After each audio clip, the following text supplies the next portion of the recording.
मुर पिछवर वा बगियावा तो शिव के मंदिरवा हो। सखिया नित उठी बाझिन तिरियवा तो शिव का मनावे हो। सखिया नित उठी बाझिन तिरियवा तो शिव का मनावे हो।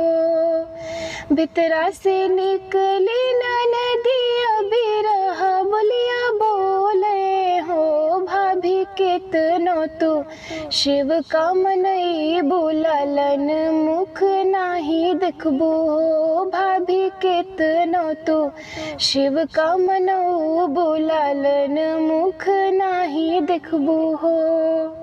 हंसे हैं ठठाई शिव शंकर तो बेटी का आशीष दिए हो। बेटी आजू के नवे महीन वाला लन तोहरे हुई है हो। बेटी आजू के नवे महीन वाला लन तोहरे हुई है हो।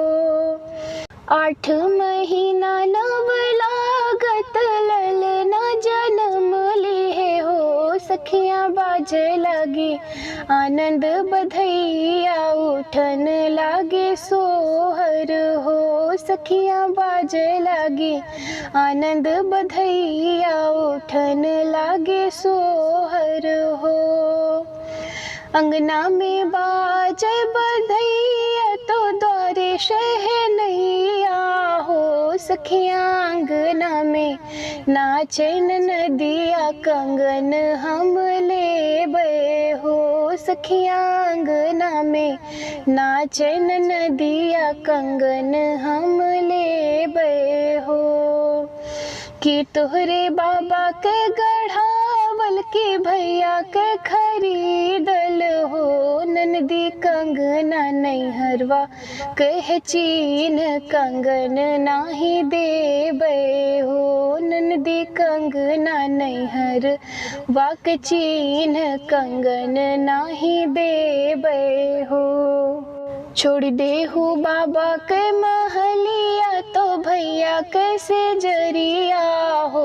भाभी छोड़ी दे हो सुलहो श्रृंगार कंगन नाही लेबे हो।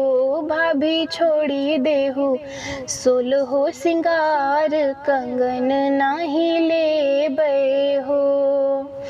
नहीं छोड़बे बाबा के महलिया तो भैया कैसे जरिया हो। ननदी नहीं छोड़ब सुलहो सिंगार कंगन हम देबे हो। ननदी नहीं छोड़बे सुलहो सिंगार कंगन हम दे